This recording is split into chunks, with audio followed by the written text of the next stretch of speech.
one of the you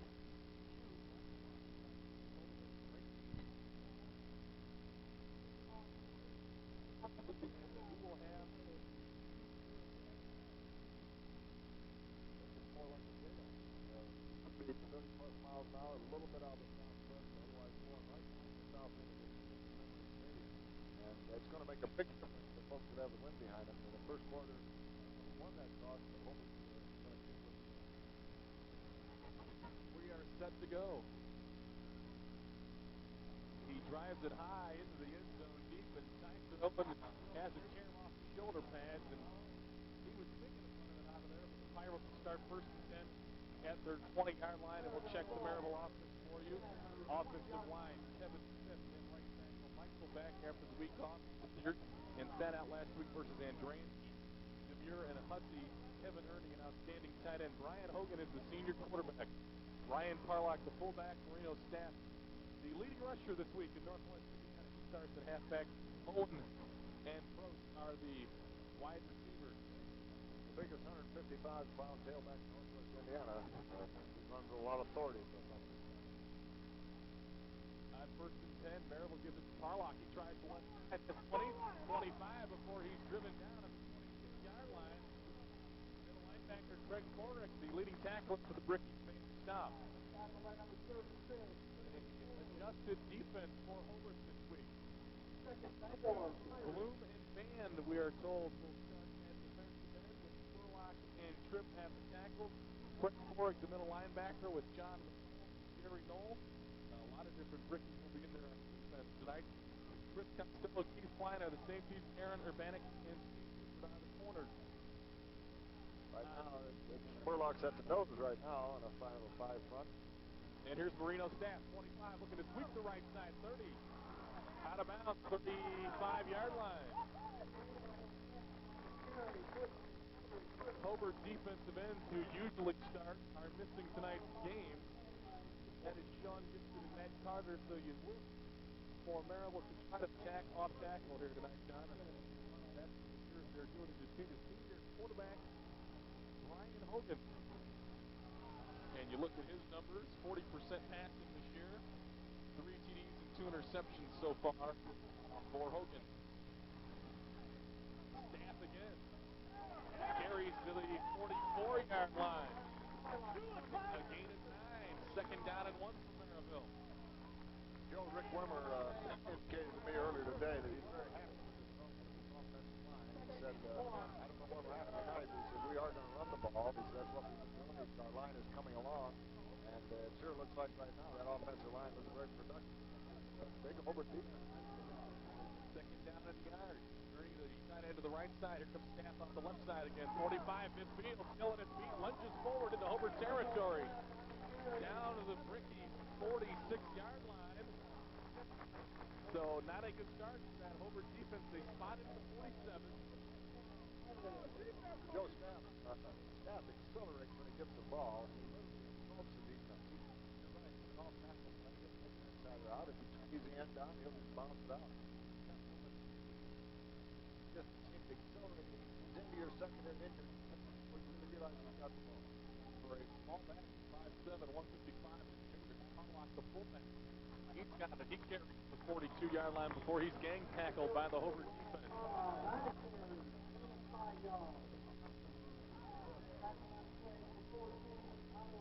So the Pirates get to throw the ball, and they have ran it very effectively. They ran it effectively. They're having about 9 yards to carry. The Hobart's got to be a little bit wrong. Last week, tilt on the format.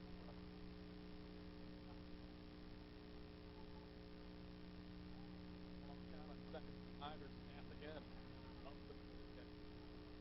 This time the Hobart defense put it in the hole, and Staff the 39-yard line. 2 yards shy. First down. The very astute defensive coordinator for Hobart, Coach Tom Kerr, has been there a long time, been involved in 10 state finals, 6 state championships. He's going to mix them up a little bit tonight. He said that personnel was mixed up. Well, it looks to me like he's also mixing up the fronts and look, giving the Merrillville a little bit of a different approach every time.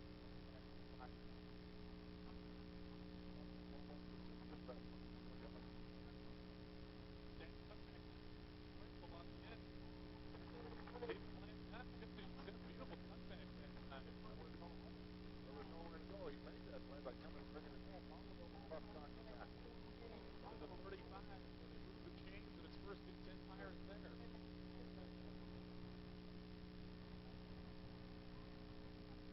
Merrillville, appears to be 30, 35, 40 mile an hour. That's a picture. The referee that I know of, John Cook, Joe Burnett, Brett Davidson, Chris Paul Manfield, crew, for surgery, Ken Walmart. Mention hope is feeling better. The ball carrier takes it inside the 30.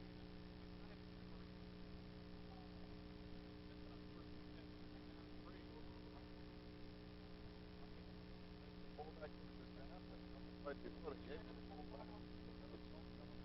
That offensive line.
Against the wind, did not throw about what, 10 or 11 plays maybe, or having close to 8 yards to carry. Very impressive drive. Warren Connor is on. Out of the Jason Simpson hold. But the kick is up, and it is good. Just in the left upright. Warren Connor.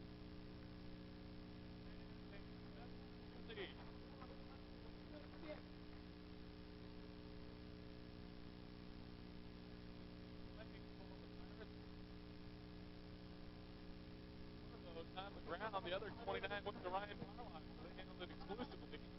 And Marville has the lead.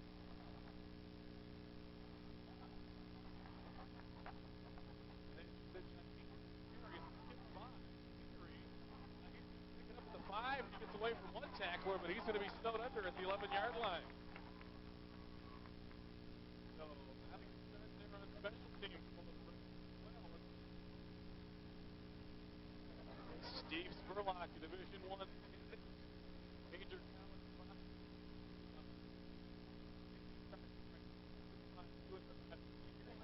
Ryan Plyer, Chris West, Eric John McCollum, Bigby is the quarterback, Noel Kingery, and Bloom is the slot back. Bullington, the split end, first and 10 for Larry Bigby and the Brickies.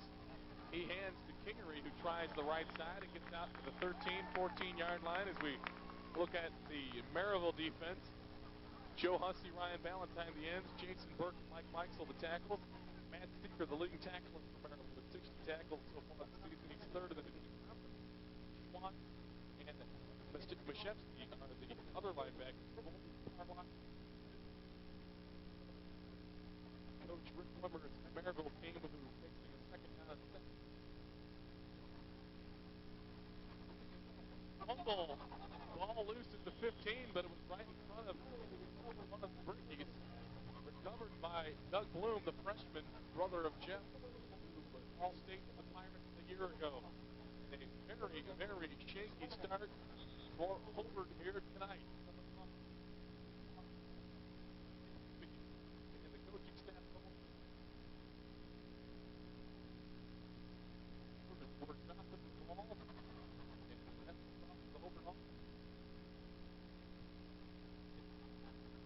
Clinton is back, and it's overthrown and incomplete.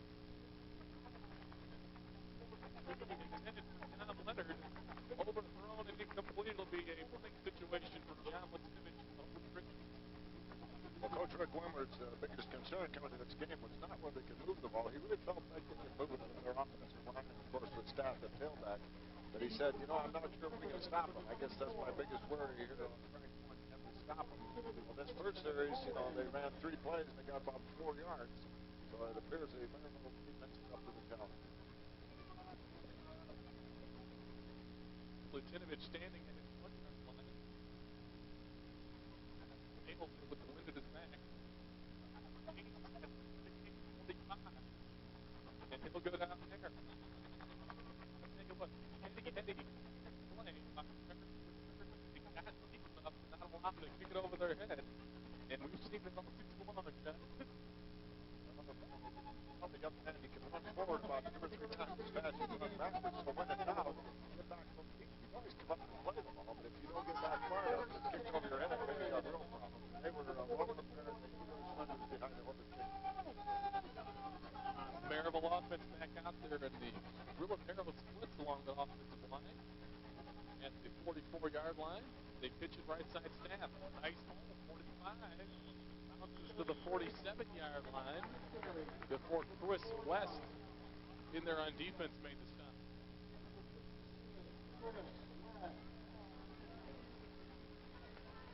And we always like to salute the number 56 when they make a good play. Absolutely. He made a good one.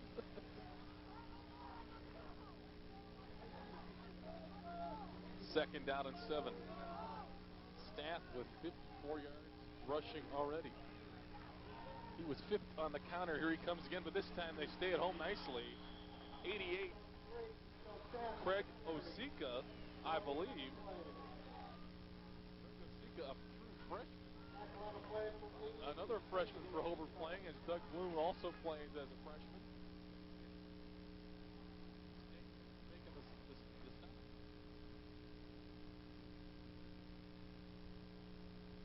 Staff 15th in the state in rushing coming into tonight, and first North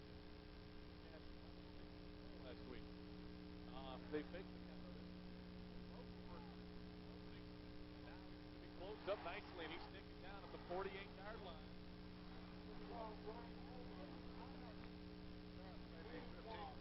Those other 14 guys aren't running against a two-man coverage. You know, if he were at some point, he'd probably be doing 200 yards a game. This young man already has, 50, 60 yards. He's still the first quarter. That's a whole lot different than, no disrespect, but running against Tri-County. That high in Tri-County this year, huh? Well, I'm just saying that the difference in play. I'm sure they're good, but you understand what I know what you're saying. 4th and 5, and Connor low line drive that hits and takes a Merrillville roll inside the 30. Now it'll roll back to the 28-yard line, and that's where Hobart will start the second offensive series tonight. With 3:47 to go, first 7 comes to Merrillville. Well, Hobart stepped up a little bit that series.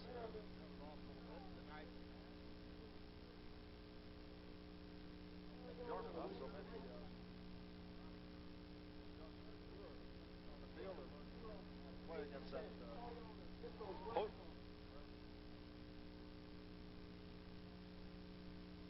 Robbie interferes that he makes. Is it Jerry Knoll? Yes, it is, across 35.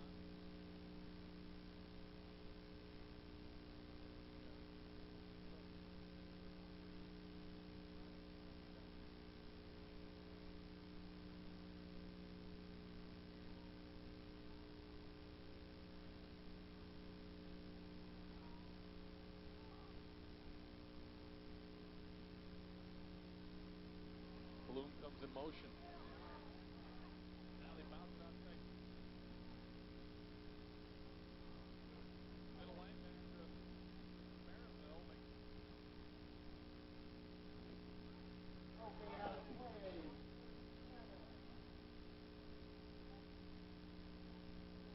the yard. It'll be 3rd down and 6. Merrillville player injuries, and taken care of by Sherm Isaac, one of the most astute trainers in the area, Joe, a real leader. Got two trainers.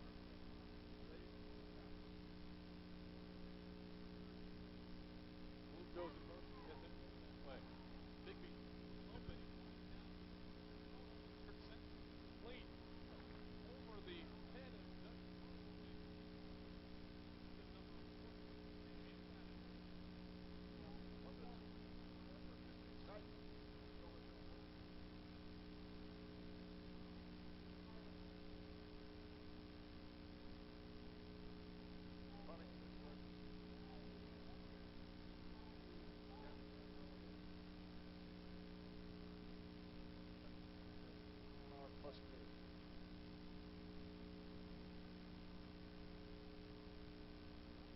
Get it away from the 23. Now that time he didn't get it.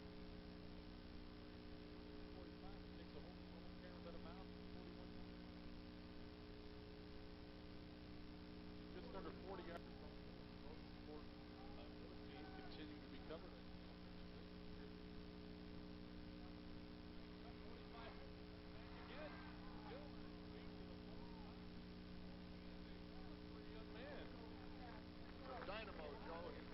Won't go down. Third time.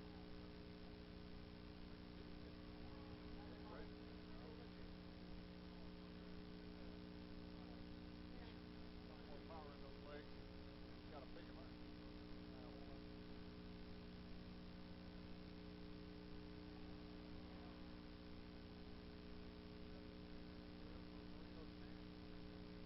There's Parlock again. He pounds off the left side. In the area of offensive holding. Mr. Teddy Walsh is going to give us a word. We don't have Teddy on the mic.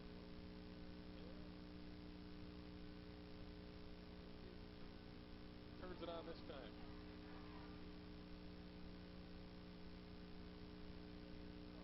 Here we go.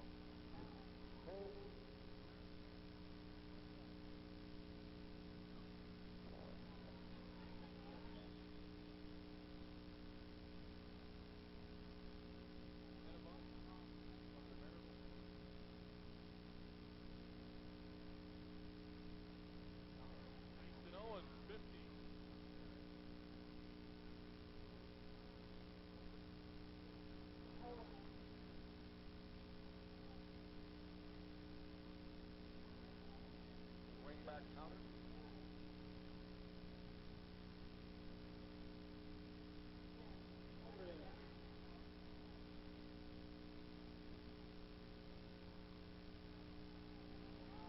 Owen.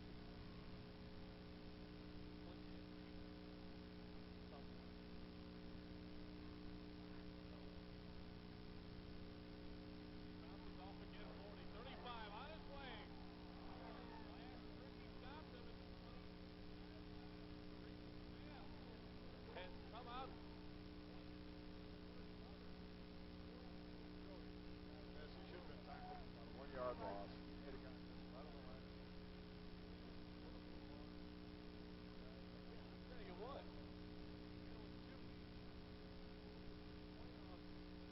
At Lake Central. Can you imagine watching Burrito Snap in Arizona? Going at it out there?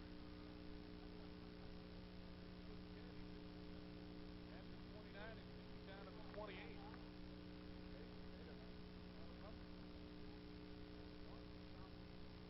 People told me he was a good back, Joe, and I think that a little young to call him a great one, but I sure say he's in the outstanding category. You like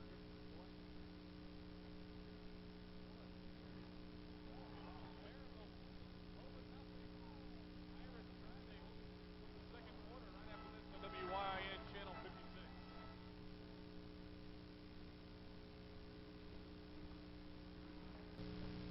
Back in the action here on second and 6. Hogan's flying down the middle. Got a man breaking open. The fish was in the way of that pass, but it was incomplete just a little too far.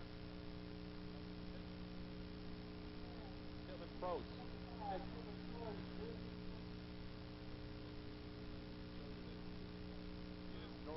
with 25 calls and just great support from all of them.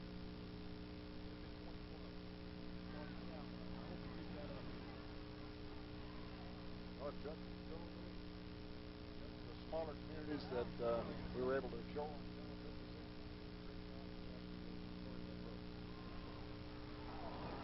56. Holy Merrillville.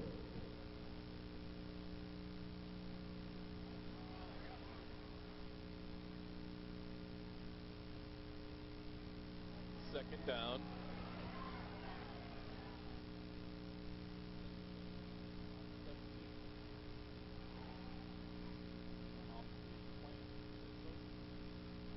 Over the middle and through the hands of Ernie, incomplete.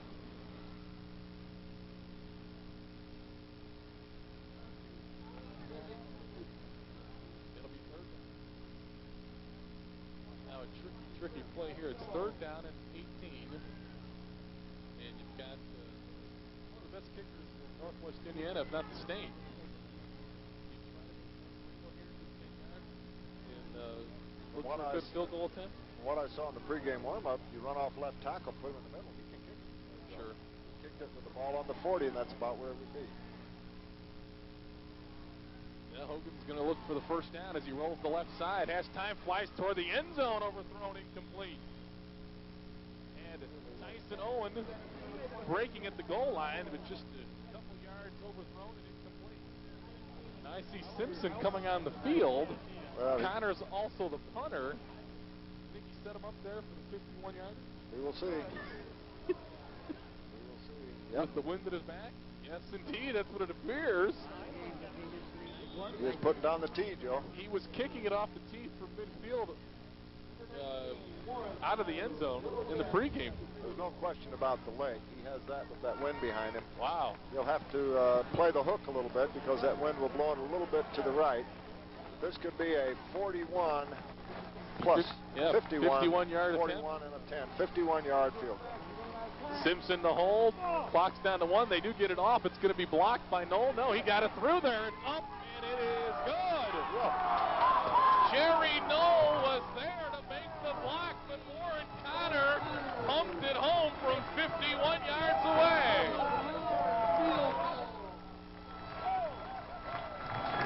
Rick Wimmer knew what he was doing. He didn't need to run off left tackle to get his guy close. He wanted to play that hook. Unbelievable. Huge weapon. Huge weapon. 11:32 to go to half. Pirates 10. Brickies. Well, I'll tell you what, if you're a Hobart fan, you just got to say, hey, we had a guy that used to wear number 90. He used to kick it 50 yards too, so we'll have to give him that one. Absolutely. He did it all the time, not just once in a while. He did several of them. They had a guy a long time before that kick him about 50 or 60 yards. For a while, he held the state record over at Valpo on a night about like this with a gale about this strong or stronger. So Hobart's had some kickers. Oh, yeah. Great Minneapolis, kicker. Where's he kicking? Some little school down Yeah. south. He's a great kicker in high school and has continued in the Big Ten. And Connor, off the adrenaline flow, just drives it into the back of the end zone, and Hobart will start from their 20-yard line. A 51-yard field goal by Warren Connor has given the Pirates a 10-0 lead. He was just a few yards short of kicking a 70-yard field goal there. New school record from the previous record by Pirates coach Mike Kosinski. Well, when it goes 51 yards, it's going to be a new record in the program. He just said it. Whoa. First and 10 for Hobart.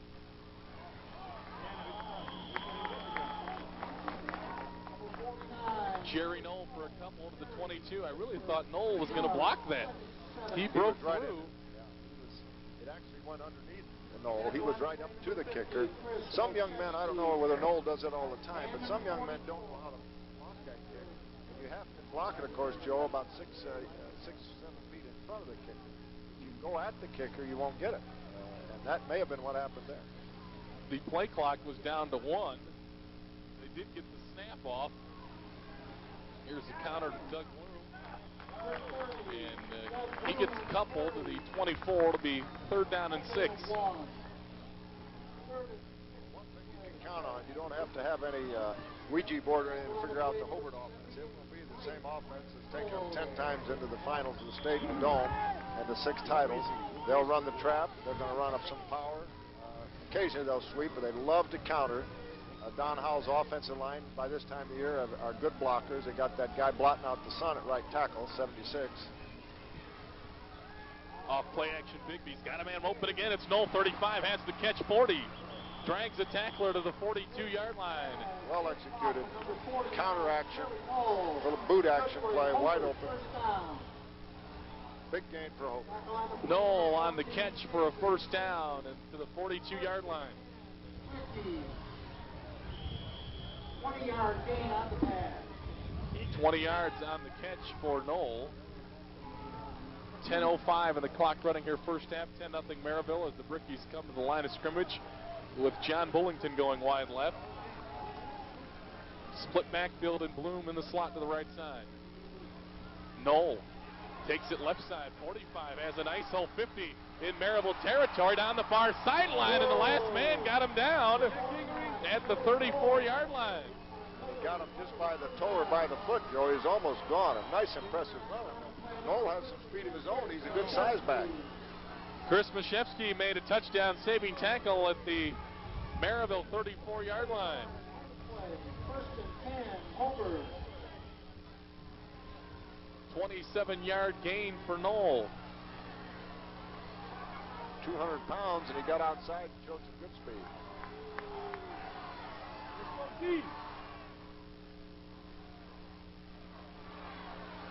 Handoff up the middle. 49, Knoll. So Knoll with a 20-yard reception before that 27-yard run. 4 on the play, second, 6, Ricky. This could be a very important drive because Hobart has to have their confidence a little shaken behind 10-0 here. And if they can drive down here and stick one in and bring this thing to 10-7 or so, it'll be a big step up for that Hobart football. We can check the Bricky schedule here. Of course, they were 5-0 going into last week's game with Portage. Opened the season a 29-18 winner over Wallace. 34-14 to win at Valpo. 24-21 a come-from-behind win at Crown Point. 21-15 at home over LaPorte.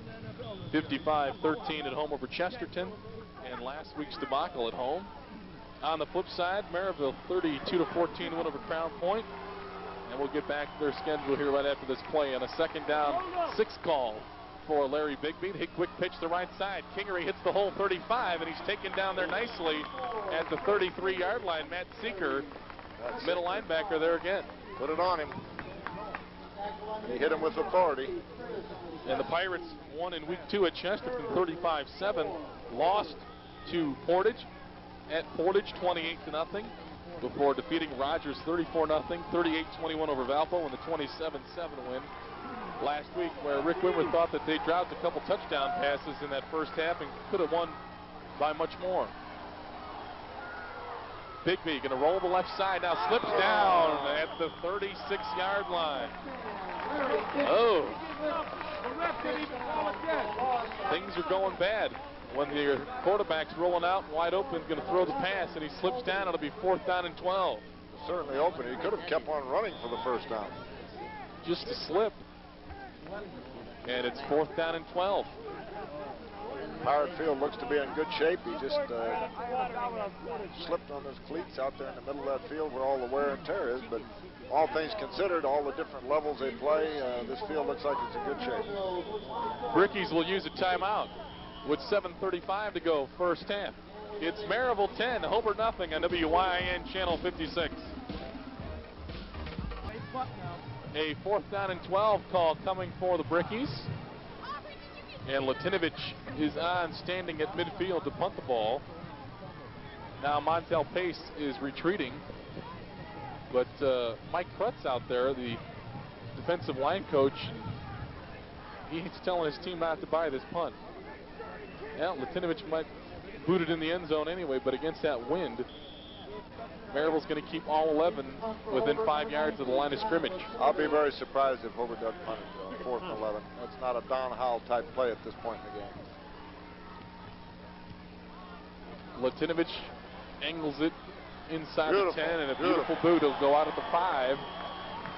Montel Pace couldn't have done much with that anyway. He kicked it out of bounds at the 5-yard line, and that's where the Pirate offense will start with the wind at their back and 7:27 to go first half. First and 10, Pirates.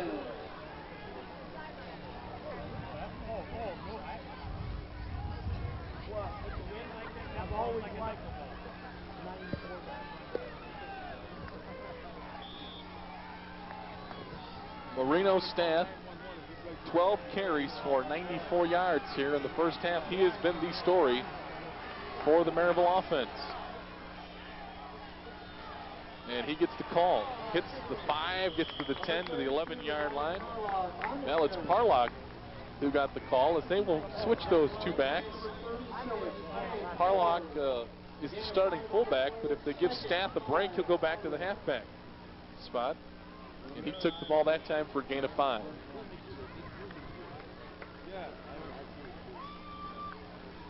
Not a big, huge Merrillville team, John. No, not big by Hobart standards, but still good-sized offensive line. Staff hits the hole this time on his way, spins out of a tackle, but Klein holds on to make the stop. Joe, with 6 minutes and whatever, 44 seconds to go, Marino Staff already has passed 100 yards against Hobart. That's not typical Hobart defense. No, and Joe Christian, of course, 351 yards rushing last week. Portage went for 422 yards rushing against Hobart last week, and Merrillville is nowhere near those numbers yet, but they've been successful here through a quarter and a half. Staff going to cut back. He's going to be hit and taken down. Boy, look at him squirm forward, though, to the 26. He made something out of nothing. On the play, number 54, Carlos Sucia. To the 25-yard line. It'll be 2nd down and 6. Gain of 4. 6:04 and the clock's running here. 10-0 Merrillville. A 51-yard school record field goal by Warren Connor made it 10-0. Staff again cuts to the 30, still on his feet, 35. Chris Costello in the Hobart secondary made the stop, but after Staff had run for a Merrillville first down. He's always going forward, and he runs into those tacklers and drives them back, showing tremendous power. Having a helmet problem, so Staff finally gets a break. We've got him for 15 carries for 115 yards, though. He deserves a break. I would say so. Out of the I formation, Parlock goes back to the halfback slot. He'll take the ball. He drives forward to the 37-yard line for a gain of 2.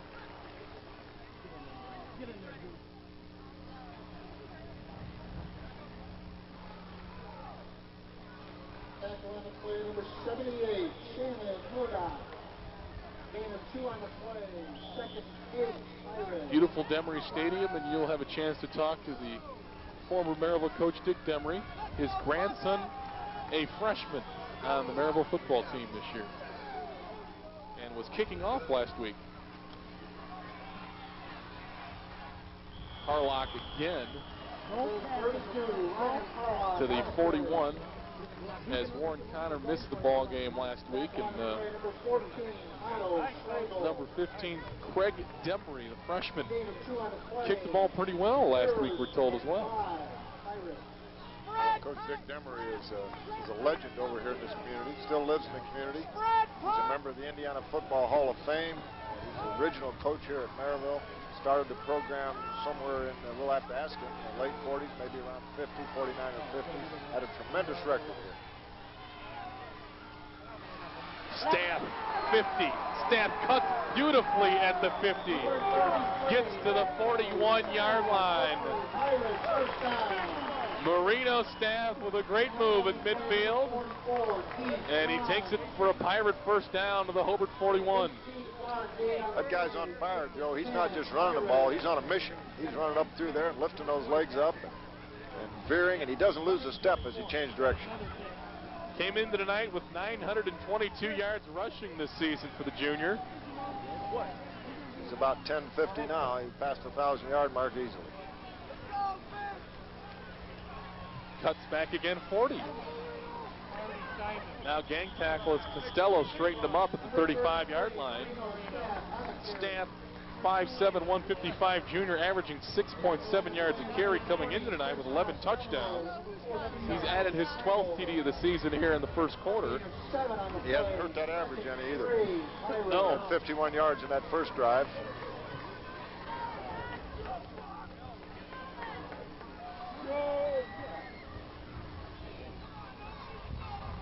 Second and 3. Pace comes wide left. Off play action, Hogan gets it away, has his man 30. 25, Parlock will score into the end zone for a touchdown. 34-yard touchdown pass from Hogan to Parlock. 4 great blocking on the near sideline, and Merrillville has a 16-0 lead. As you mentioned before, Joe, the wide receivers are doing an outstanding job of blocking downfield, getting away those secondary players from Hobart.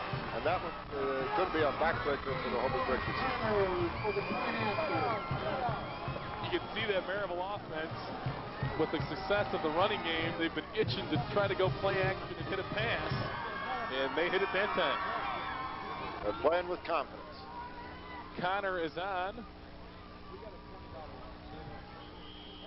The kick is no good. Oh, good. Pulled it left, so it is 16-0. That was just a chip shot for Warren. Yeah, I thought Hits from 51, and he hooks that one. I thought it'd go about 61st Avenue with that wind behind him, but he didn't hit it square.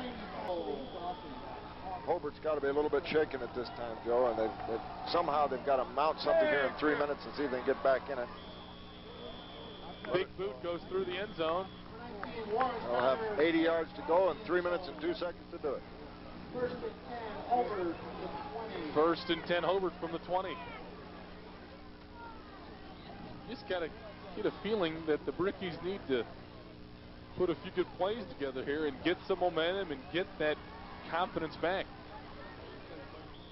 Well, they certainly they aren't playing with the usual drive, but I think the Merrillville football team's got a little bit to do with that, Joe. They're well prepared, fine athletes. Their defense is playing well, and that's what Rick was worried about.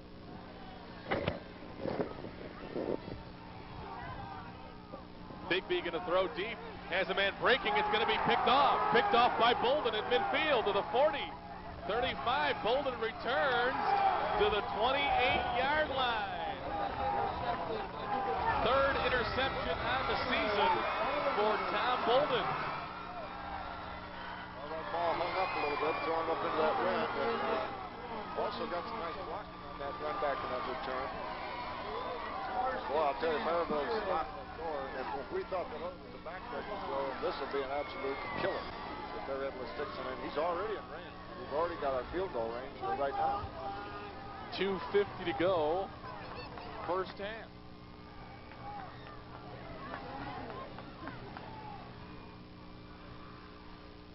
Hogan straight back.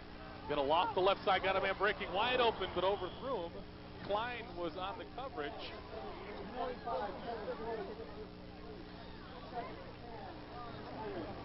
Klein on the coverage, he was breaking there late. Don't forget, folks, to tune in nightly to the new 56 News. Weeknights at 6, and again at 10:30, except on Friday night, of course. It airs at 9 prior to the high school football game of the week in the Tom Hicken's program. Weeknights at 6:30. On Friday, it airs at 9:30. Off the counter, here they come again, 25. Staff with a move to the sideline. He's cut down at the 21. Aaron Urbaniak makes the stop.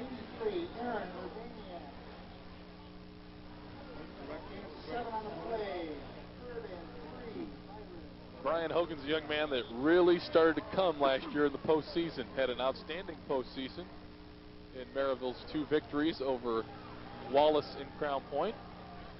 And it's been solid for the Pirates here this season. 3rd and 3. Parlock. Parlock near the first down marker at the 18.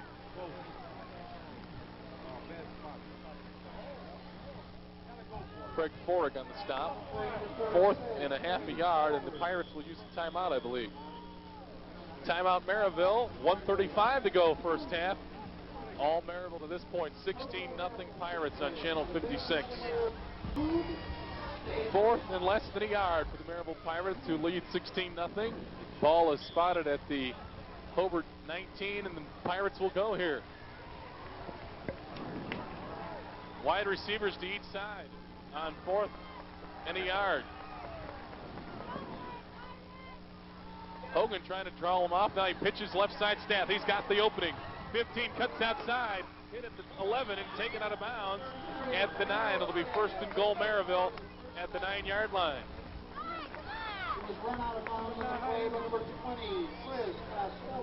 Costello got him out of bounds at the 9. 1st and goal, Pirates, 9-yard line. Marino staff with 157 yards we have him for on 19 carries here in the first half.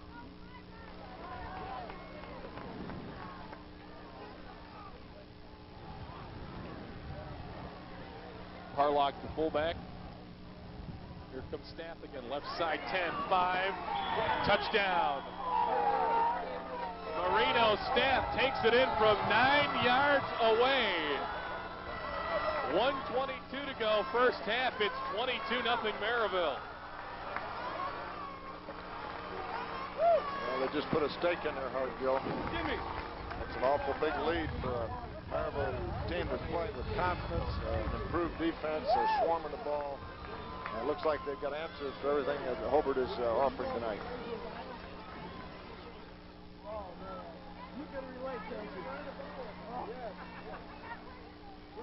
Connor is on.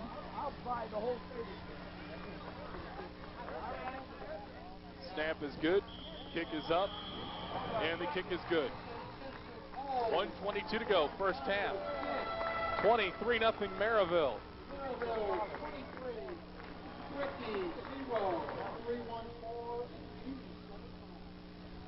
Yeah, the 56 Sports banner is still hanging on here late in the first half. We thought it might leave us early, but we've battened down the hatches, and it looks like it's going to stay afloat out there. 23-0 Merrillville. Connor drives it into the end zone and out of the end zone this time. Warren Connor showing that tremendous leg.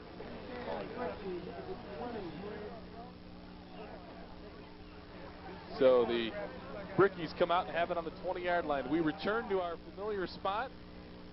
The Prep Football Report back Thursday at 8.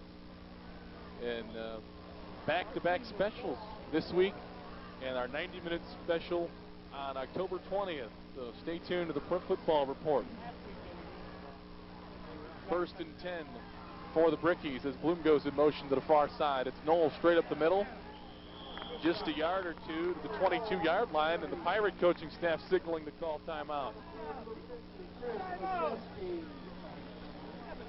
Timeout, Pirates. Don't forget at halftime. It has been all Pirates so far with 1:11 to go in the first half. 23-0 Merrillville.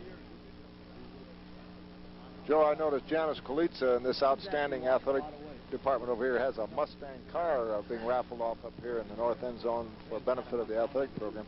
The Hobart guys must have think they've been trying to tackle a Mustang out here tonight or been run over by one, because this is just an unbelievably impressive show here by Merrillville. They've taken advantage of a couple breaks. They've looked very good, and Hobart is obviously really struggling to find themselves out here tonight. 2nd and 8. Knoll going to sweep the left side, has a big hole 30. 35. Number 49. Gets to the 39-yard line for a big gain. A Hobart first down there at the 39. The clock is stopped to move the chains with 1:02 to go. First and 10, Hobart. Well, that thing is moving pretty fast. Let's hope it's going to get anything done here. I'm sure Don would rather have him out of that huddle and up there a little quicker. See if we get that boot action pass out here in the flat, Joe, that they were successful with before. Oh, they're going to run outside. No, still on his feet, driving to the 48-yard line. A nice run by Jerry Knoll and a gain of 9. Knoll, a hard run, good for close to the first down. He's saying it is a first down. Bricky first down at the 49. They're just going to run out of time. They've burned up a lot here. And, he's going to wind that thing right now. And quickly to the line of scrimmage this time at the 49. There's that boot action. Bigby looking downfield. Overthrown at the 15. Incomplete, double coverage on the intended receiver. It was the tight end John Mattull, but he was covered nicely by Simpson and Bolden.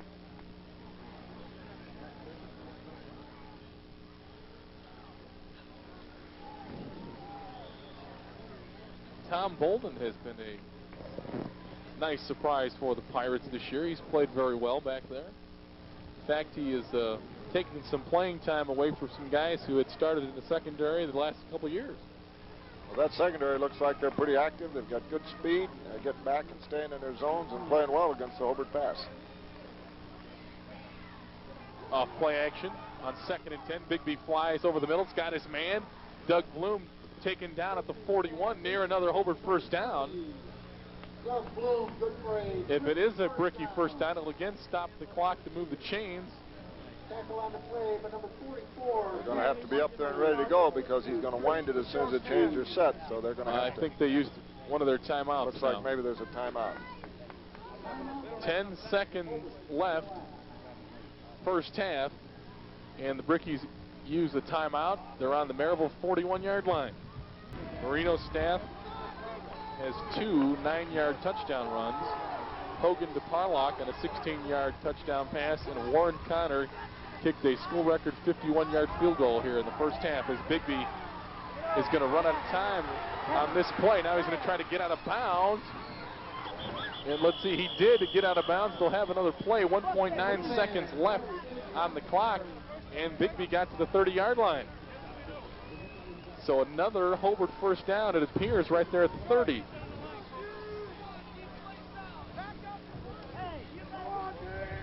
Another Bricky first down. Not against his wind. It would be a 45-yarder against the wind. Latinovich would have to attempt a 47-yarder into the wind. So the Brickies will go here on 1st and 10 for the Merrillville 30 and just 1.9 seconds remaining. Kingery and Knoll split behind him, and now Merrillville, I believe, is going to use a timeout. Timeout Merrillville to set the defense.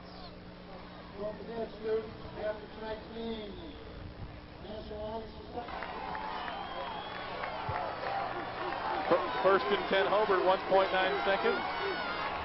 Bigby back to throw. Flies downfield, overthrown, incomplete. Bricky receiver went up for it. It was Josh Degnan. But a bit of a tough catch, and we're at halftime. Merrillville will take a 23-0 lead into the locker room. Third quarter just about set to start here. 23-0. Merrillville has the lead as we can check out our first half stats. The Pirates with 250 yards rushing, 266 total yards compared to Hobart's 108 yards. A lot of that came on that last drive. 9 first downs for Merrillville. And 2 penalties for 20 yards. Marino's staff with 166 yards on 20 carries. Jerry Knoll leads Hobart with 7 carries for 62 yards. That kind of tells the domination that's been going on so far tonight. 250 yards. Usually you get 250 yards in a game against Hobart, you've had a great game, and they've got it in a half. Line drive boot hits 3/4 of the way back in the end zone. Congratulations. We'll check that Hobart offense for you as they come out. The big right tackle, Steve Spurlock, anchors that offensive line for the Brickies. Klaya, West, Tripp, Todd. The tight end is Matole. Larry Bigby is the quarterback. Noel, Kingery, Bloom, and Bullington are the backfield for the Brickies. On 1st and 10. Here's Kingery.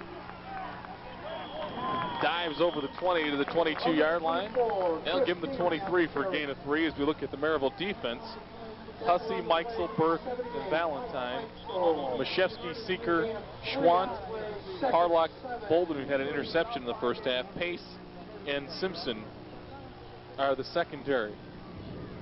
Ladies and gentlemen, season tickets. Chris Kingery has got wrapped a little on that one, Joe, and he's down and getting help from the Hobart trainer. A little injury timeout. The team is looking forward to a great season. Get your tickets and don't miss out on Hoosier Hysteria. Chris Kingery left the field under his own power on 2nd down and 7. The Hobart offense. Noel is hit by Hussey and driven down for a loss of a yard. Nice play by the defensive end, Joe Hussey, 6'2", 228, a senior. Larry Bigby is the Hobart quarterback. He's hit on 32 of 72 this season for 44%, 639 yards, passing, 5 TDs and 5 interceptions for the junior quarterback.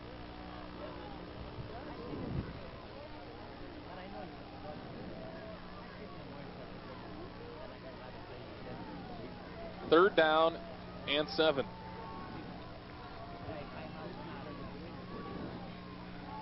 Bigby going to loft the right side, looking for Bullington. Simpson plays it beautifully and makes the interception. Jason Simpson, outstanding play.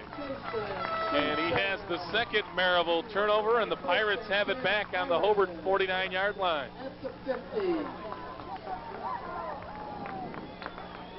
Well, Joe, there's no question. Our old friend Jeff Yelton, the Merrillville Pirate defensive coordinator, has done his work well. They're prepared. They played that pass beautifully. They played the ball in the air. Their defense is swarming. Yeah. They've been looking at those Hobart plays all week, and they're ready tonight, and they've really taken away the Hobart deep passing attack. That was a clinic on playing the secondary right there. It really was. They're coached by Ken Coudray. You know, Ken Coudray comes from a football family. His father was an outstanding coach down at Southmont High School, right outside of Crawfordville. So Ken's been brought up in football also. Off play action, Hogan's going to fly downfield looking for Tyson. Oh, he makes the catch, keeps his feet, he's going to score! 50-yard pass from Hogan to Owen. And the Pirates continue to roll. It's 29-0. 50-yard touchdown. Number 19. You saw the great speed. Tyson Owen runs a 4.55 40, and he closed on that pass. Well, he did, and that was a highlight film kind of catch, Joe, right out on the fingertips. He reached out for it, accelerated, and made the big play.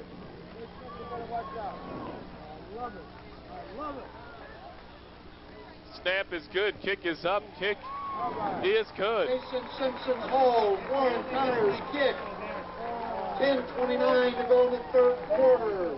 For Hobart, number 30, Doug Boone. 30-0 Merrillville.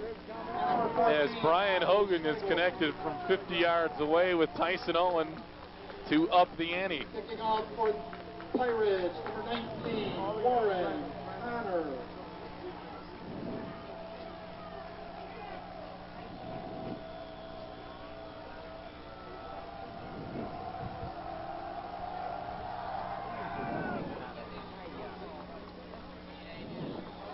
Schragle in the end zone, and it'll come out to the 20. 10:29 to go, third quarter.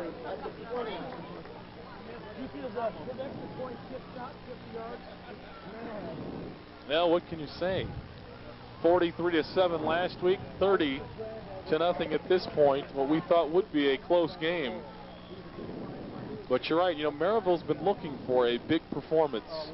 And Coach Wimmer told me this week that they've been playing good football. They just have not had one of those big wins that's going to catch your eye, but this one appears that it will be tonight. As the handoff goes up the middle to the 21-yard line. Well, Rick, when we talked earlier this morning, he sounded very confident. He certainly felt he could move the ball, but I don't think even Rick, talking to his closest friends, would think he'd be ahead 30-0 with 10 minutes to go in the third quarter. This is still Hobart we're talking about. 6 state titles, 10 final appearances, probably the outstanding playoff record in the history of Indiana high school football. And they don't lay down, they don't go away, and of course they won't go away either with Don Howell coaching them. 2nd and 8. Bigby rolls the right side. He's going to run it to the 25, upfield to the 30, and out of bounds to the 33 for a Bricky first down there. Number 10, Bigby. Merrillville had the win here over Valparaiso where they turned it over 5 times. And that game was tied at 21 going into the fourth quarter before they exploded to win 38-21. And I remember seeing those stats, and to overcome 5 turnovers like that and still win going away, it tells you the explosiveness of the Merrillville offense. And I think that was really the game where Marino's staff really started to take it to the next level. He continued that last week, ran tremendously in their win at Andran. And that was a game that was 14-7 in the fourth quarter. It's another nice defensive play.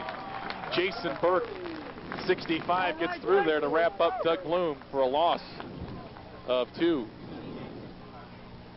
This is a small Merrillville defense in terms of physically. Their linebackers are 181, 184, and 161. But they've been active. They're small, but you're right. They're very active. And Jeff Yelton's got them doing a few things. I watched that tilt tackle take a little loop or slant to the right that time. They're playing little games. Now we got a little tilt to the left here. They're just giving them problems up front. Tying up 2 blockers. Woo! Oh, great play. Schwantz, Jeremy Schwantz. He looked like Jim Schwantz, the old Purdue linebacker on the Bears squad this past year. That was a great play. And again, that speed and that athletic ability, he should have got outside, but he made that closing play.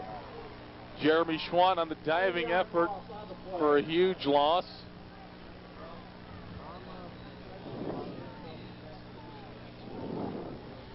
Nine-yard loss on that play on the sack by Jeremy Schwantz. It's 3rd down and 21.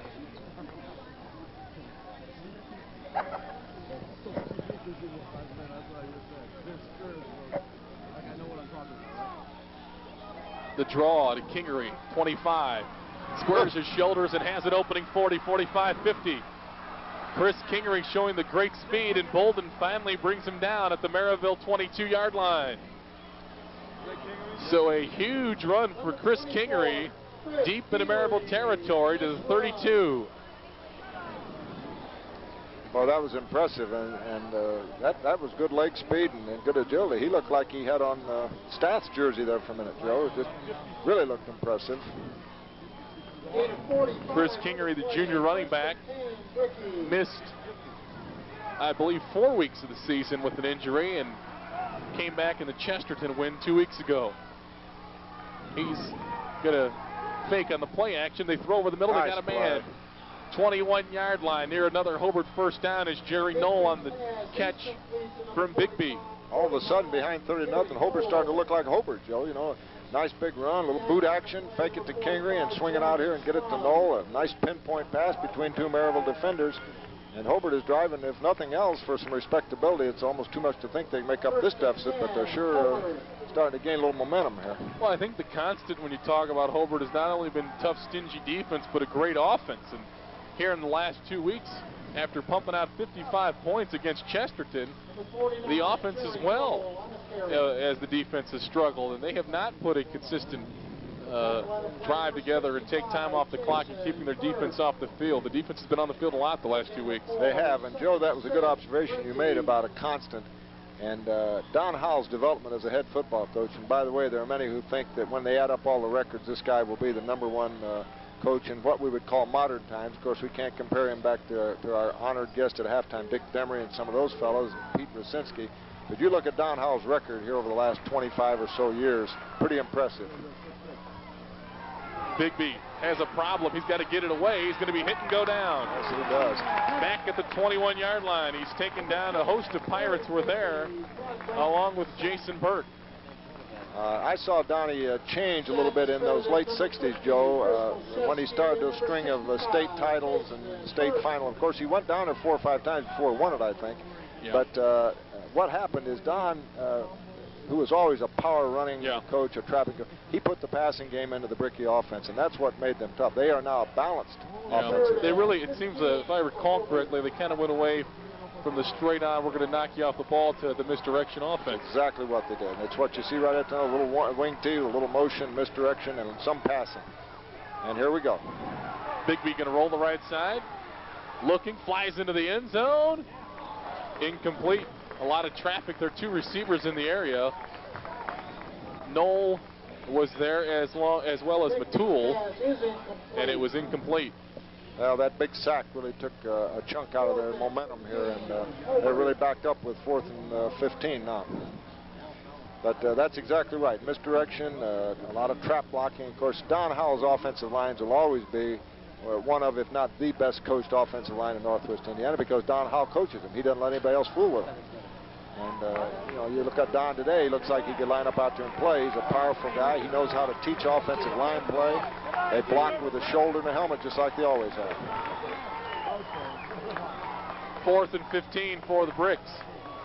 As Bigby's back to throw, they're going to set up the screen left side, and Bloom's got some room. 20, 15, on his feet, still lunging for the first down marker, and it looks like he was stopped. Short. Outstanding just effort. Shy of the first down. He needed 15, Joe, and he got 14, and what a great effort by Bloom. Well-executed play. He could have used that one tackle that got behind Bloom. Actually, he caught the ball in front of one of his linemen. But Donnie's always liked that screen play, and it was a good time to call it. Good time to call it, because the Merrillville defense was starting to send some guys, and they sent them there too, but a nice stop by Ryan Parlock to deny him the first down.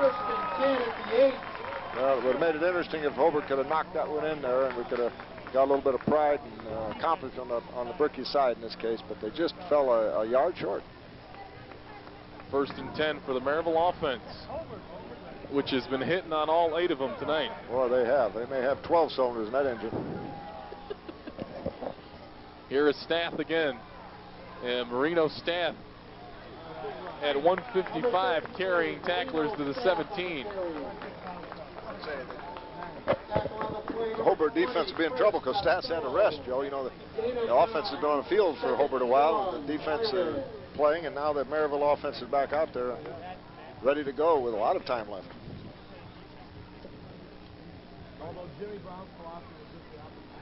Second down and a yard coming. We'll set the Merrillville offense for you again here after this play. It's a 2nd down and 1 call for Brian Hogan.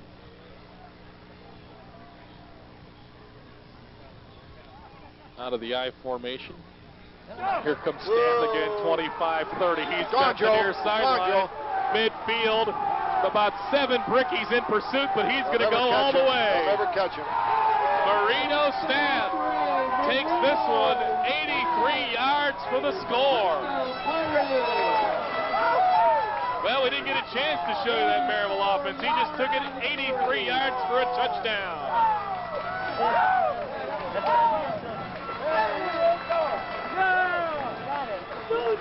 Joe, how many yards did you say Christian had last week? Was it 315 or 351? I forget. 351. 351. I don't know if Staff's going to get that many, but he's got to be at 200. Yeah, we have him here at 258.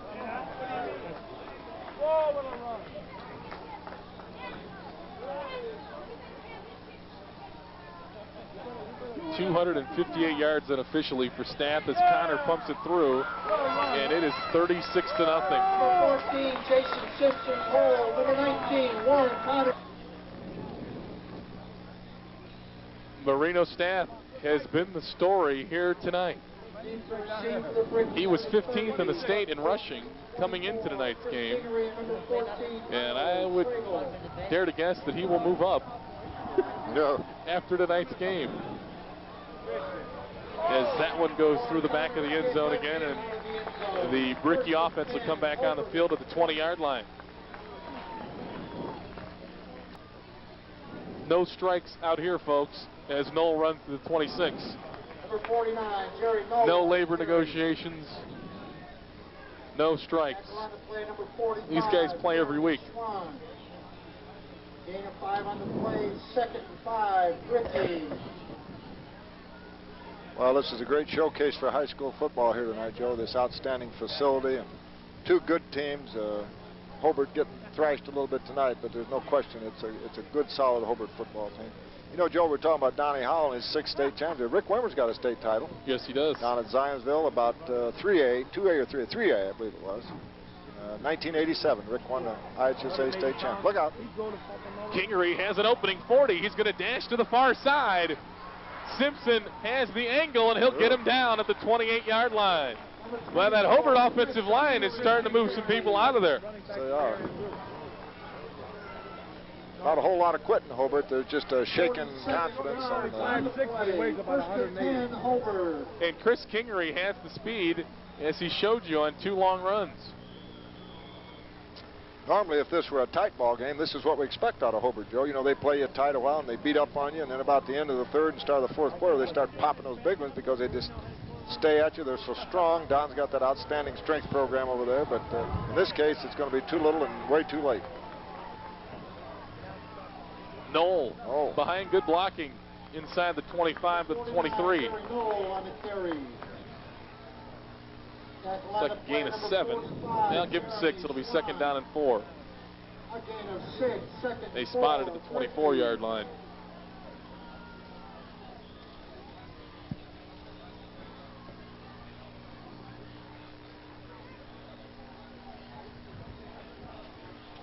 .249 and the clock ticking here, 3rd quarter, 37-0 Merrillville. But the Brickies deep in Merrillville territory at the 24. And here's Knoll again, Jerry Knoll. Boy, big wrestling match to the 20, or excuse me, inside the 20 to the 17-yard line. Right behind old big Steve Spurlock, 76. I wonder how they found a jersey big enough for Steve. Look at that. That thing doesn't even go down to the belt. I guess everybody in the Big Ten wants this guy, Joe. Yeah, he's number 76. Outstanding prospect. 6'5", 285 senior offensive lineman and defensive lineman, but he appears that he might be having the offensive line in his future. You'd almost have to think so. Defensive linemen, they tend to be a little bit swifter. Bigby going to roll the right side, has the 15 to the 10. He's going to score. Touchdown, Hobart.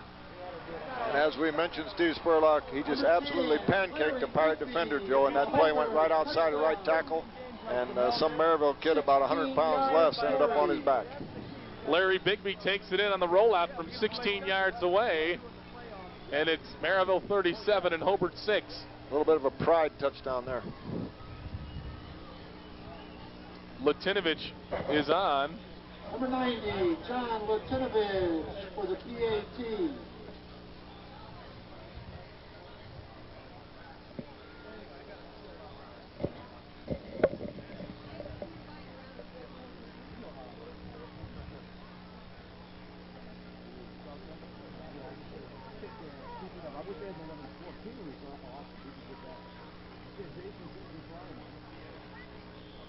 Latinovich kicks it through there, and with 2 minutes to go in the 3rd, it's 37-7.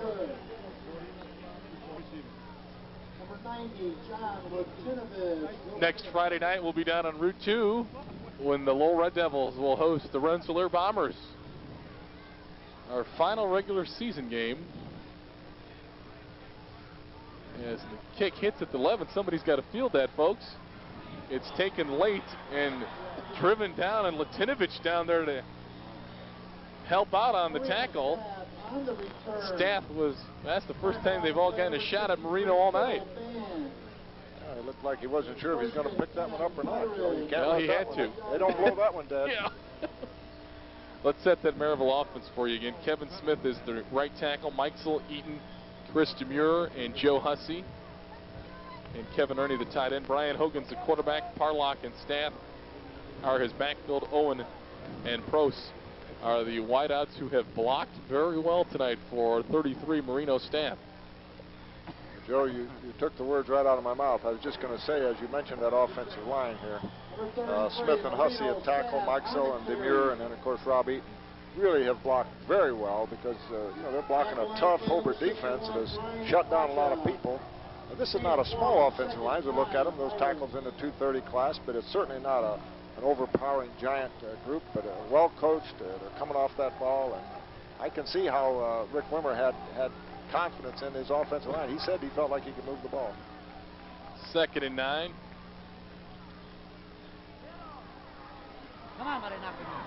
Staff carries to the 22. Near another Merrillville first down. Hogan is the Pirate quarterback. He's connected on 2 TD passes tonight. Bricky defense again playing without 2 starters. Both their defensive ends, Matt Carter and Sean Gibson, they are missing tonight's game. But the Pirate offense has had to go in their own way. Well, they have, and in the past, that kind of difficulty or internal problems that Don has had, and he's had a few of them, in a couple of state championship teams, he's had to kick a couple guys off, and usually they overcome adversity and step up, and in this case, it looks like it hurt the Brickies. Marino's still at it. He's going to try to bounce that one outside. Flag thrown, and he's going to be hit back for a loss back at the 22.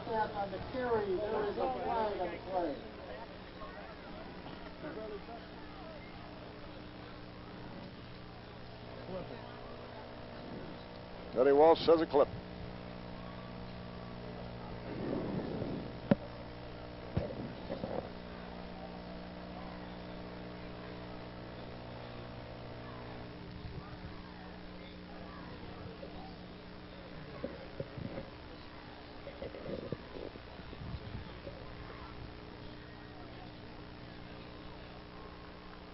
Clipping against the Pirates is being marked off with 28.8 seconds left, 3rd quarter. Joe, we've got a moment. We certainly want to thank Janice Kolitza for all the fine hospitality here. We've been treated very well up here in the press box. Merrillville, first down.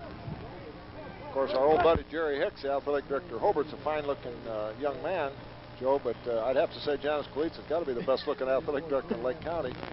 Very classy lady. She runs a very classy program. She's very capable, and this big operation here is well organized and put together very well. Yes, indeed. And as we've alluded to all night, just the great facilities as well here, as that one is incomplete. You know, we were chatting with Jim East here at halftime, and I told Jim, you know, a lot of people have nice facilities. Of course, most of them don't have anything like Merrillville, but there are other fine facilities around, good quality stadiums. But you can see this stadium, and in the indoor facilities, a fine Engelhardt Gymnasium, named after another great coach, Ed Engelhardt, who coached here for years. The detail, the little things that are done well, which shows that the athletic staff had a lot of input into this. Tom Cameron, the outstanding assistant AD out here, he helps Janice in a lot of these details. Janice herself, I know, worked on this program for over a year, working with the architects, and all the little things are done well in the Merrillville Athletic Complex. New back in the ball game. Whoa. Carry to the 24-yard line. I believe it was number 38, Dan Harvey. Or was it 39? Yes, indeed, it was number 39. Terrence Williamson, junior, 5'10", 174 on the carry. And that's it after 3. Merrillville in command, 37-27 Pirates on WYN Channel 56. Play. And Merrillville has the lead, 37-7 tonight.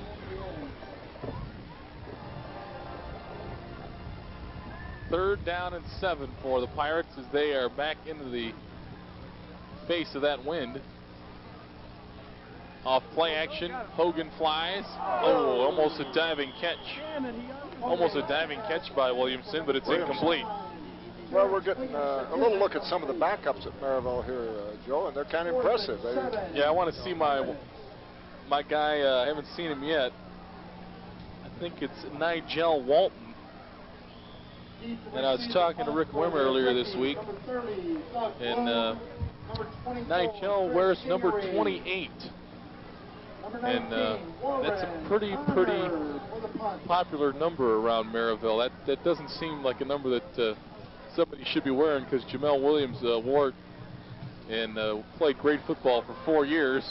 You know, usually in high school, John, guys wear a number for 2 years and then they pass it on to somebody else. When somebody wears it for 4 years, it just seems like they should have put the old 28 away for a couple of years. Well, that's no kidding. He wore it with a lot of distinction. Yeah.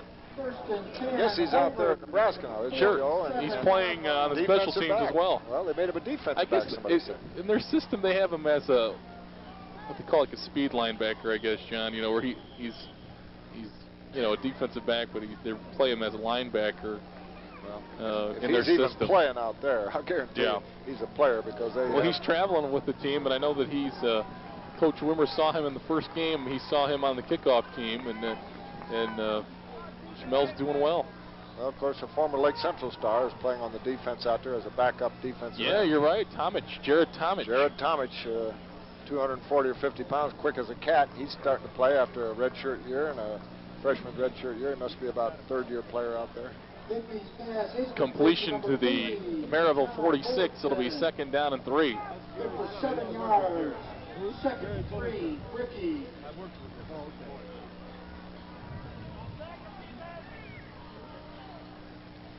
So Jim Coletto's got to be sleeping a little better this week. Joe, that you know, they talk about big wins. This is a monster win. No gain on the play as the stop was made at the 46. People that aren't close to the Purdue program don't realize how much that meant to Jim and his staff and his football team. I'm not sure that they're going to do, you know, of course they're talking bowl down there now, but actually it just means that they can play with the top teams in the league, and they are going to be a team to be reckoned with. And you know who it makes look real smart as a prognosticator, and that's our friend Lou Holtz over there at Notre Dame. Yeah. Lou said, he said, hey, when this thing's over, he said they're going to have a good record, or maybe a winning record, I think he said, in the Big Ten. At the time I thought maybe Lou had smoked some Irish pot or something, but you know what, he's probably right. Kingery has a Hobart first down to the 40-yard line. Mishevsky was the Pirate that made the great play on the previous play, and there Kingery runs to the Merrillville 41 for a Hobart first down. Number 30, Roger Fleming. Well, Hobart's continuing to battle even though they're out of the game and it's basically over. They will not quit. Don Howell wouldn't allow that. He'd take them off the field if he thought they were laying down. Of course, Don was a great player at Hobart himself, Joe, and at IU, your old alma mater. He played, I think he played some two-way tackle down there in the 50s. Bigby in the pocket, now going to roll the left side. Hussey's trying to run him out of bounds, and Bigby lunges forward to the 36 for a gain of 5. It'll be 2nd down and 5. That Bigby boy showed his intelligence as a quarterback when he ducked under that linebacker there that was coming after him. Tom Bolden ran him out. I see a few pretty clean shirts in there for Hobart too, Joe. We're getting a little bit of the backup players at some of the skill positions. Tough one out at San Diego last week. Yeah, Joe. real tough one. You know, you fly halfway around the world and play a game like that. But Bill Steinbrecher, the fine athletic director of Valparaiso, told me that they were going to have 300 or 400 alumni out there at a big golf outing. They had a banquet planned. Of course, VU is an outstanding academic institution. They got alumni all over the country on that campus. At one time back in the 60s, they thought they were going to be the Notre Dame of the West out there. There he is. Bigby over the middle, and it's incomplete. A little behind the intended receiver. It'll be 2nd down and 10. And don't forget the IU programs on Channel 56. Big Red Football Tuesday at 9:30, and the Bill Mallory Show Wednesday at 9:30 on Channel 56. 2nd and 10. They pitch the left side to Kingery. He's got the corner 25. He's driven out of bounds. It's 23-yard line. Gain of 6. 3rd down and 4. In Munster tonight. Will the Purple Gang go undefeated? They could take a big step with a win at Munster tonight. As Bigby's looking for the first down marker. He dives for it, and I believe he has it at the 19-yard line. Munster's been up and down, as you know, Joe, but they're capable of giving the Wildcats all they want. I think they get Jeff Connor back tonight. Maybe not as a quarterback, but I heard that maybe as a punter, as he's recovering from that real serious elbow injury he had early in the season. If he's able to come back and punt, then it won't be long before he'll be quarterback and play a little defense. Timeout Merrillville with 8:29 to go. We'll take a break. It's 37-7 Pirates on Channel 56.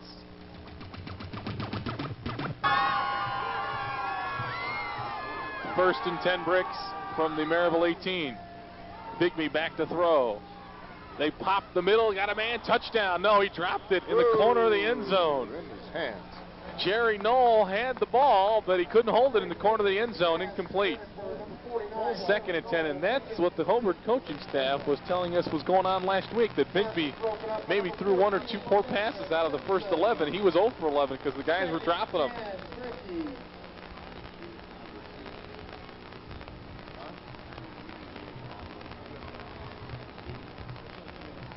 Second down and 10.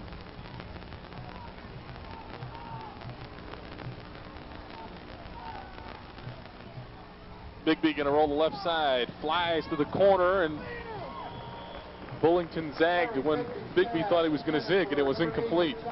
Don't forget, folks, we delve into the other fall sports again this week. We'll bring you girls volleyball, our initial girls volleyball broadcast. It comes your way Wednesday at 7:30. You'll see Andrean 22-8 on the season. They'll take on the Valparaiso girls volleyball team. That comes your way Wednesday at 7:30. And before that, Wednesday at 6:30 on the Tom Higgins program, the girls volleyball coach of Merrillville, Amy Beckham, will join us on the Tom Higgins show, as she has done quite a job here, as that is deflected incomplete. Merrillville girls volleyball team beating Andrean pretty handily here early in the season, and as the sectionals and regionals get started here in a week or so, maybe a Merrillville-Andrean matchup again. That girls volleyball game will also come your way after the Lowell-Rensselaer game Saturday at 11 in the morning. Second and 10. Well, you guys over there, the Lakers, should be tuning it up, getting ready to start practice here in a week or so. Yeah, a week from Sunday, Coach Larry Little will have the tryouts for the walk-ons, and then he'll start official practice on the 17th. Fourth and 10, and Bigby flips corner, and that's overthrown and incomplete. So the ball will go over and down to the Pirates at the 19-yard line. First and 10, Pirates. Coach Rick Wimmer, for a young man, Joe, has had a lot of accomplishment in just a few years. I think he's only been 11 or 12 years as a head coach. Got a state championship already on his belt. And, of course, his record here at Merrillville has been outstanding. He's a graduate of the University of Indianapolis. We used to know it as the old Indiana Central. And was an outstanding athlete there. And at Huntington North High School, where he competed, I think, in all 3 sports. First and 10. It's Staff, I believe. Staff to the 24. Number 33, Marino Staff on the carry. I think they put him in there to get his final carry, and now he will come out. Tackle on the play, number 74, Ryan Smith. A gain of 7, second 3, Pirates.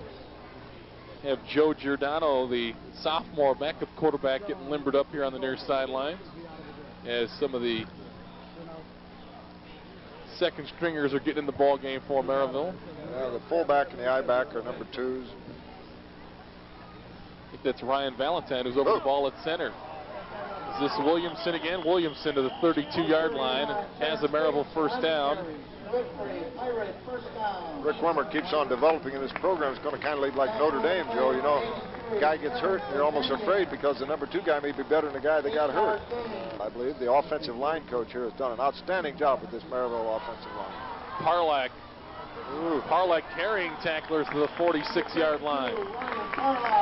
Runs right through him.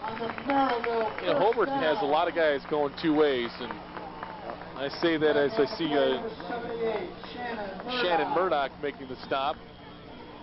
Number 78. They do have a lot of guys going both ways, and it's a warm night, but a lot of times, you know, you say, well, Hobart's got a lot of guys going both ways, and they beat up on you in the 4th quarter. You know, they're so strong usually, and they're used to playing a lot of football, but you're right, against a good team like this on a warm night, it may be catching up with them. Williamson going to be driven back. You know, these Associated Press polls, I can't understand the thing, really. You know, Merrillville lost to the number 3 team in the state, Portage, and they haven't cracked the top 10 since that time. Well, there's not a whole lot to understand about press polls. Griffith is still not in the top 10. North Judson finally got to 8 this week. How is Griffith not in the top 10? Unbelievable. They're going to be a legitimate contender for a state title if they can keep the momentum going. And maybe that early loss to Hammond High, I don't know what else it could be. Parlock moves the pile forward in a big way, and that Merrillville line is still pushing guys around. Sure are. They're right up in there rooting with them. Chris Tamure. 5:40 to go. We're going to take a quick break and come back. 37-7, Merrillville on Channel 56.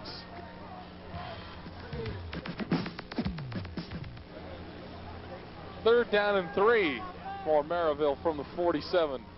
Williamson, 45. Williamson going to bust outside and get to the 38-yard line for a Pirate first down. Pirate first down.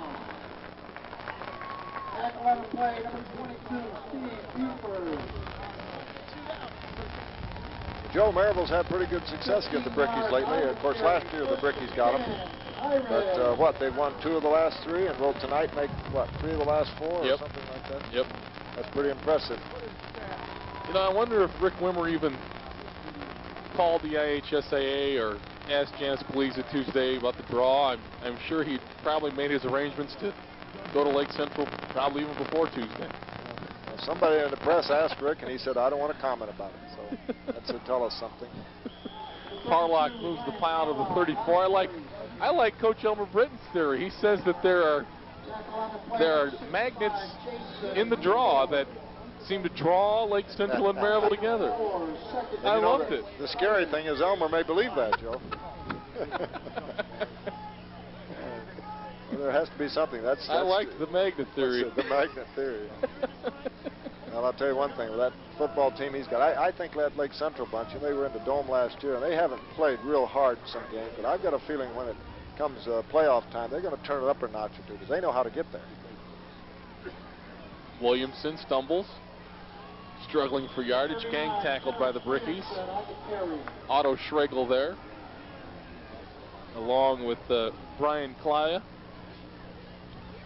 2 big football powers being shown tonight on Channel 56, and we'd like to hear from their fans. As again, we ask you to support high school football on Channel 56. It's just a $10 donation. It'll be charged to your phone bill and the Hobart fans have always supported Channel 56 tremendously. On the road to the Hoosier Dome in the past, what would be the RCA Dome now. That was Mike Sidoris who made the tackle after Otto Schregel forced the running back outside on the previous play, as Connor Warren going to angle that one into the wind. Looked like my wedge. Just kind of went straight up and didn't go anywhere.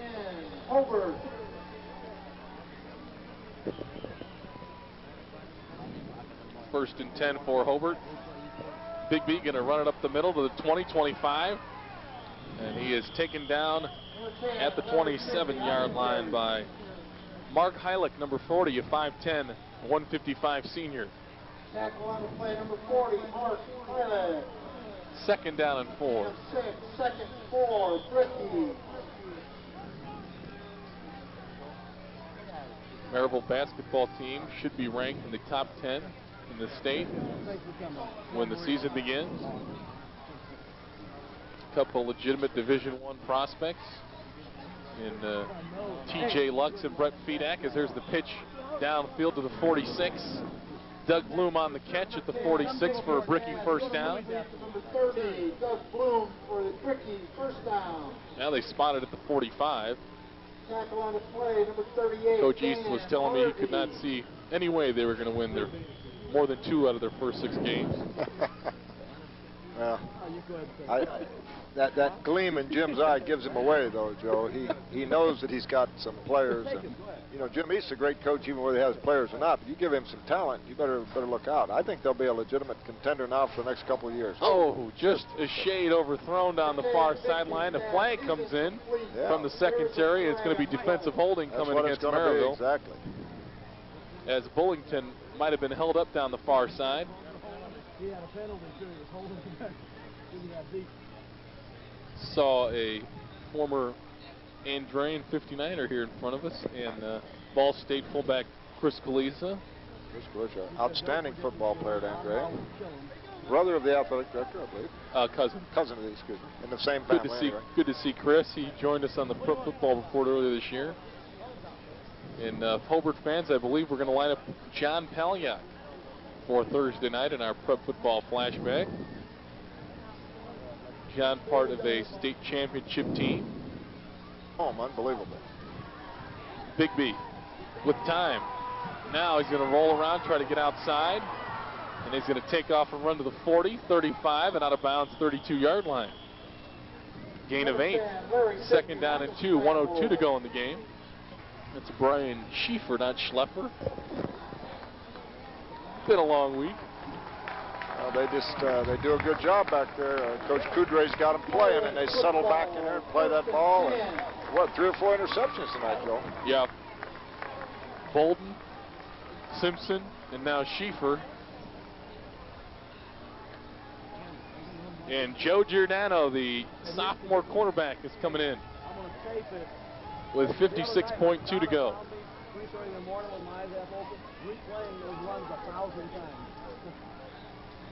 37-7, Merrillville.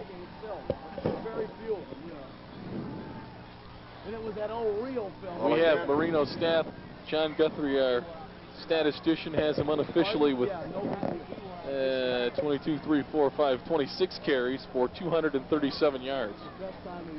Just about right at, what, 9 yards a carry? I'm sorry, 277.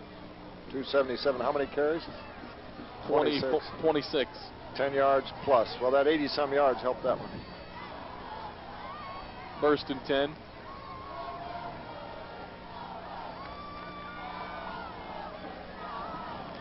Not much there. Hit back at the 9-yard line for a loss of 2 on the play. Brand new back in the game is Angelo Howard, a 5'8", 140 sophomore. Well, Joe, nobody's shocked by the outcome. You know, Merrillville, a strong 5'8" team. Hobart reeling from that big defeat to Portage, but I think the 37-7 is going to really shock a lot of coaches and people, because Hobart was expected to come back and they just couldn't reach deep enough to come up with an effort tonight. Great win for Merrillville.